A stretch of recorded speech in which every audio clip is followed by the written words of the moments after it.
परम सत्कार योग गुरु प्यारी साथ संगत जी राधा स्वामी जी।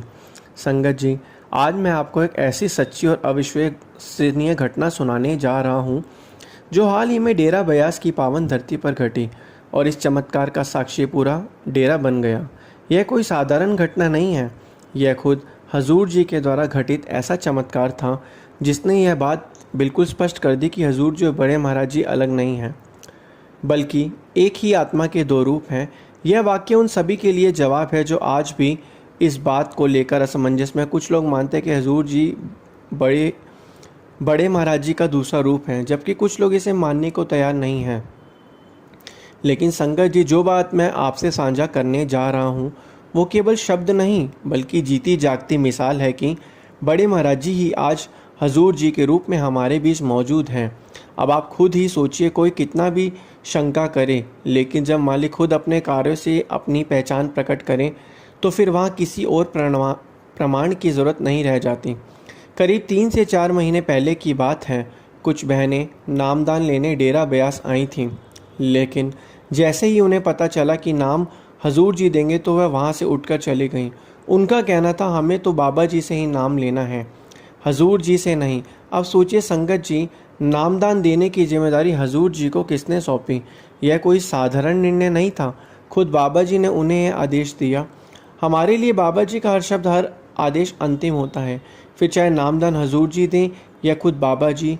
फ़र्क बस दृष्टिकोण का है। हम जब किसी को गुरु मानते हैं तो उसका हर निर्णय, हर आज्ञा हमारे लिए मालिक की आज्ञा बन जाती है। और जब बाबा जी ने कहा कि अब से हजूर जी नामदान देंगे तो फिर उसमें शंका कैसी? हजूर जी कोई निर्णय अपनी मर्जी से नहीं करते, वो केवल अपने गुरु के आदेश को निभाते हैं।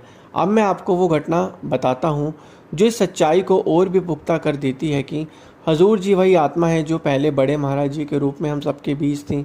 यह बात एक सुबह की है और वही डेरा ब्यास जहाँ लाखों प्रेमियों की भावनाएं जुड़ी हैं। आप सभी जानते हैं कि डेरा कितने विशाल क्षेत्र में फैला हुआ है। कुछ महीने पहले की बात है संगत जी, शायद 3 या 4 महीने पहले डेरा ब्यास के अंदर एक अहम काम के लिए एक लंबी पाइप की ज़रूरत आन पड़ी। वो पानी की थी या बिजली की, इसका मुझे पक्का मालूम नहीं, लेकिन इतना ज़रूर तय था कि बिना उस पाइप के काम आगे नहीं बढ़ सकता था। सुबह से ही सेवादारों के बीच विचार विमर्श शुरू हो गया। हर कोई किसी न किसी हल की तलाश में जुटा था, लेकिन शाम तक भी किसी नतीजे पर नहीं पहुंच पाए। तो इस तरीके से पूरा दिन ऐसे बीत गया और वह शाम तक जो था किसी नतीजे पर नहीं पहुंच पाए। और ये जो काम था बहुत ही बड़ा था और इसमें बहुत ही समय भी लगना था, क्योंकि यह पाइप का काम था और कोई भी काम जो था बिना इसके आगे नहीं बढ़ सकता था।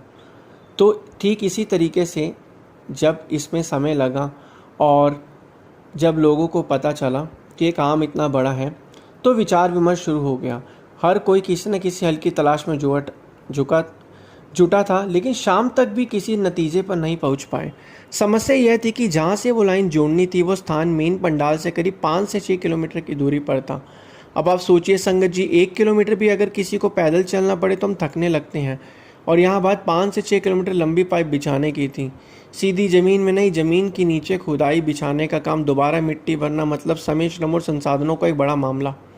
सेवादारों के माथे पर चिंता की लकीरें थी, करे तो कैसे करें, काम छोड़ा नहीं जा सकता, और अगर करने आए तो करने पे भी तो इतने बड़े पैमाने पर करना किसी चुनौती से कम नहीं था।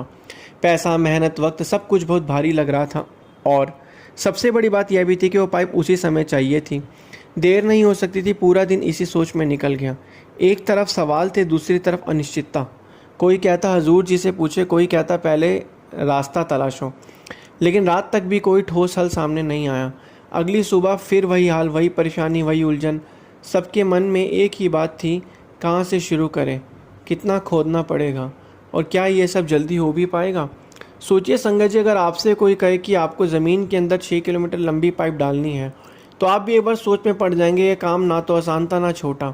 और फिर वो पल आया जो ना सिर्फ इस कठिन काम को आसान बनाया गया बल्कि हजूर जी की महिमा को एक बार फिर लोगों के सामने स्पष्ट कर गया। जो काम नामुमकिन लग रहा था वही काम कुछ ही घंटों में पूरा हो गया। संगत जी, जब करीब 8 से 9 सेवादार आपस में बैठकर ये तय कर रहे थे कि पाइप बिछाने का काम शुरू कहाँ से किया जाए या किया भी जाए या नहीं, सभी के चेहरे पर चिंता साफ झलक रही थी। कोई निर्णय नहीं ले पा रहा था क्योंकि स्थिति ही कुछ ऐसी थी।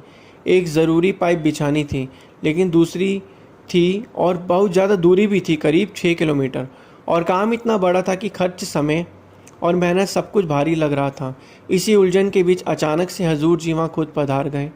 ना किसी ने उन्हें बुलाया, ना कोई सूचना दी थी और ना कोई शिकायत की गई थी, लेकिन जैसे उन्होंने पहले से सब कुछ पता था।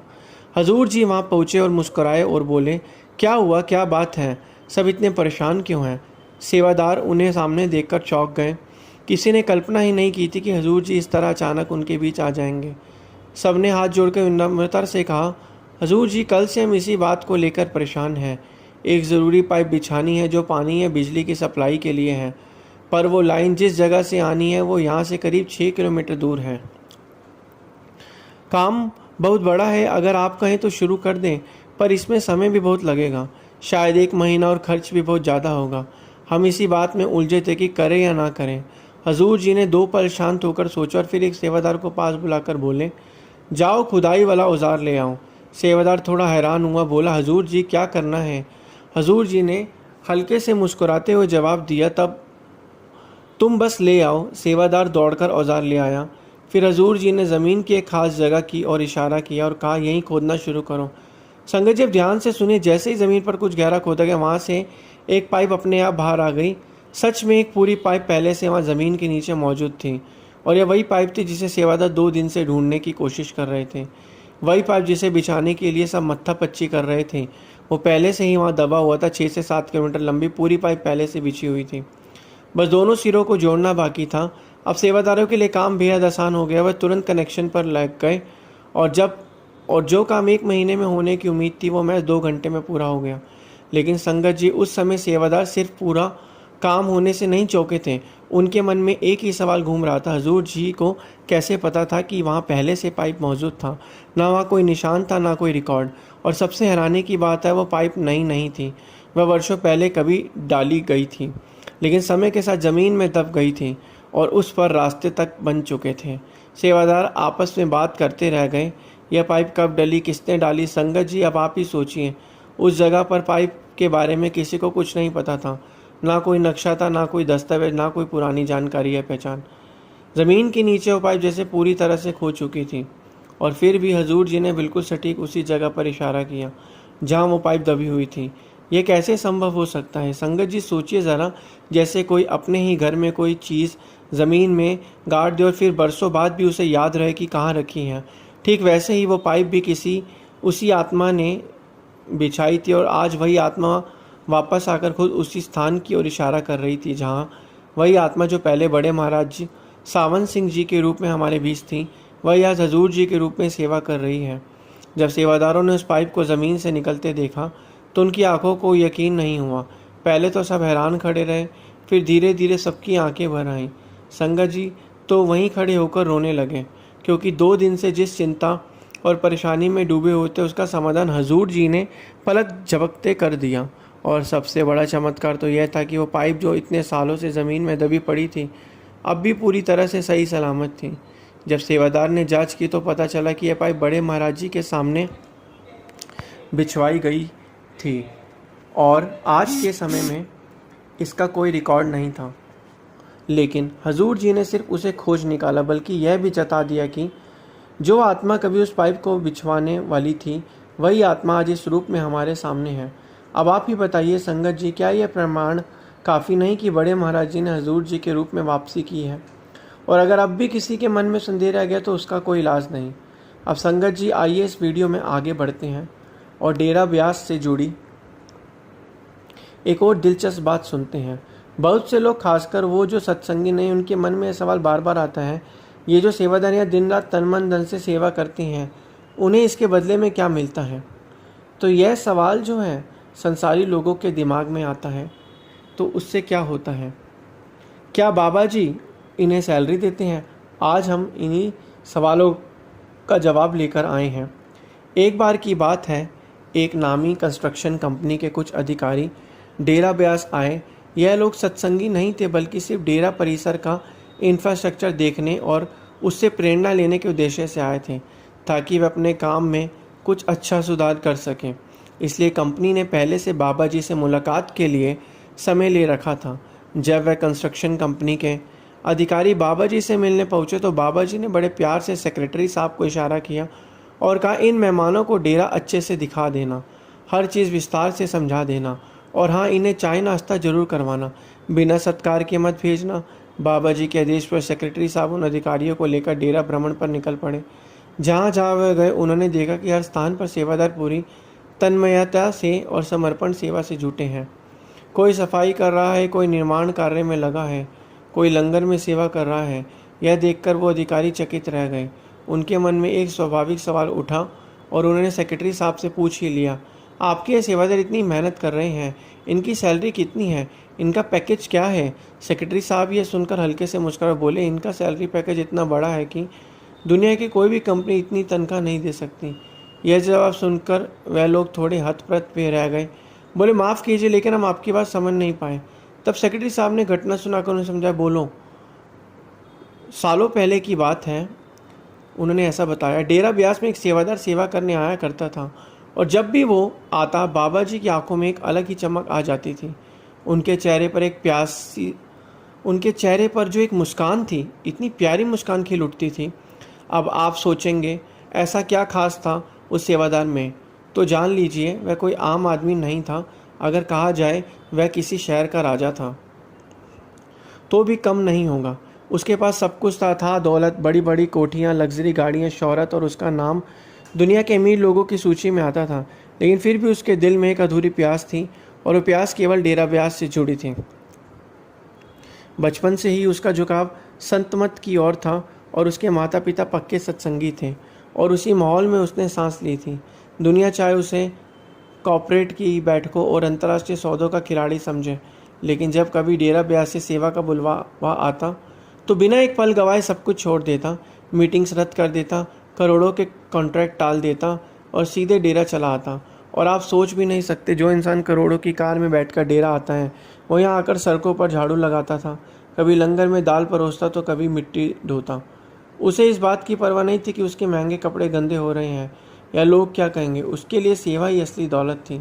सबसे खास बात थी, जब बाबा जी सत्संग स्थल पर सेवादारों के दर्शन के लिए निकलते तो कई बार जब उस जगह पर जाते तो सैकड़ों लोग कतारों में खड़े रहते।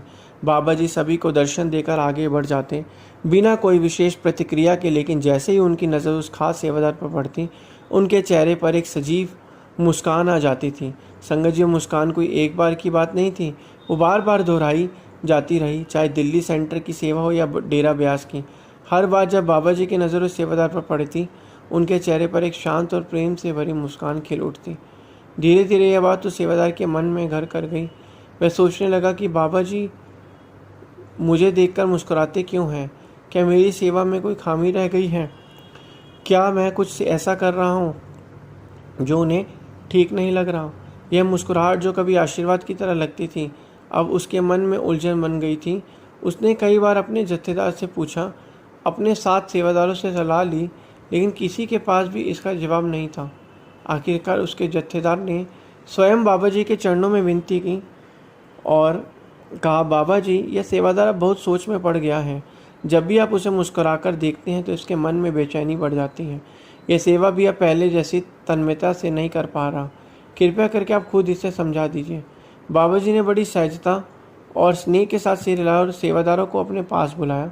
वह सेवादार हाथ जोड़कर बाबा जी के सामने खड़ा हो गया और बड़ी मासूमियत से बोला, बाबा जी, मैं कई दिनों से परेशान हूँ। जब भी आप मुझे देखते हैं तो आप मुस्कुरा देते हैं और हर बार मैं ये सोचता हूँ कि शायद मुझसे कोई गलती हो रही है। क्या मेरी सेवा ठीक नहीं है? क्या मैं कुछ गलत कर रहा हूँ?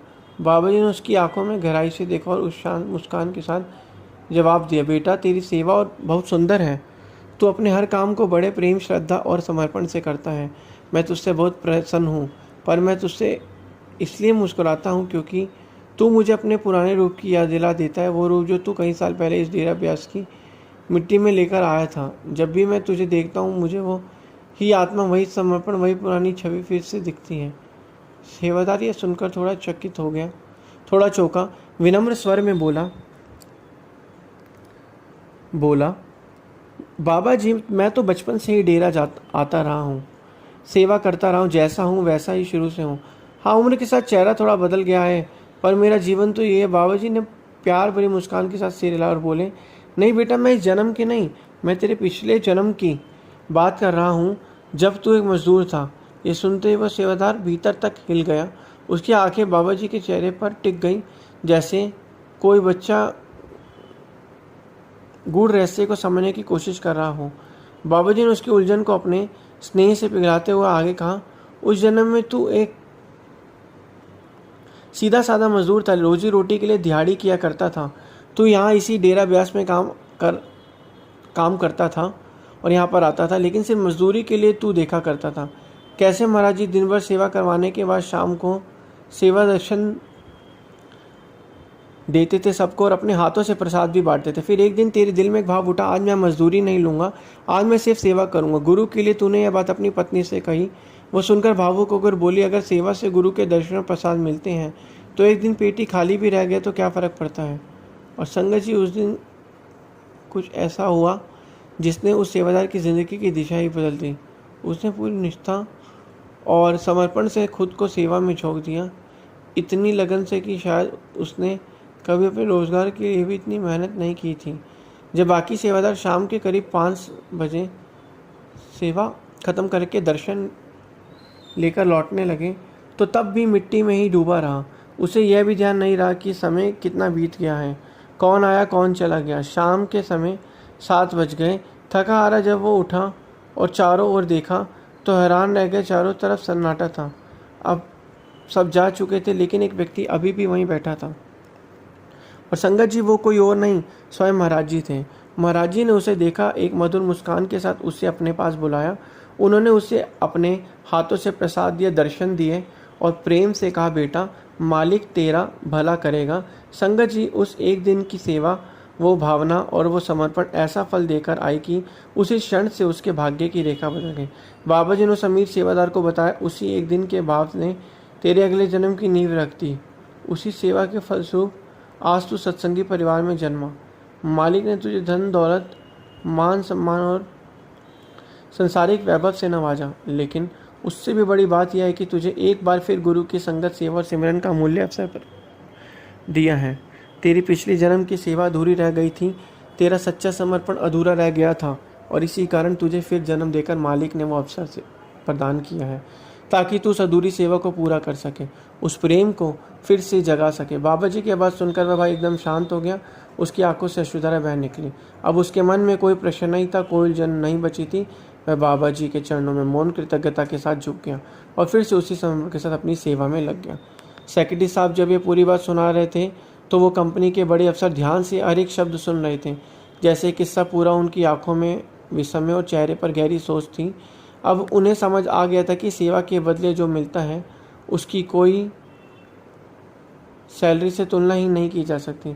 सच कहा संगत जी, अगर किसी सेवादारों को यह पूरी तरह से समझ आ जाए कि सेवा के बदले मालिक क्या देता है, तो शायद कोई भी सेवादार अपने घर वापस ना जाए। सेवा से जो मिलता है वो ना आंखों में मापा जा सकता है, ना ही पैसों में। वो एक ऐसी दौलत है जो सिर्फ आत्मा को तृप्त करती है।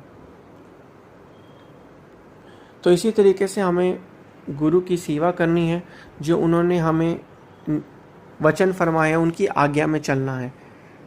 तो यही चीज़ समझनी है, तभी हमारा जीवन जो है सुखरूप होगा।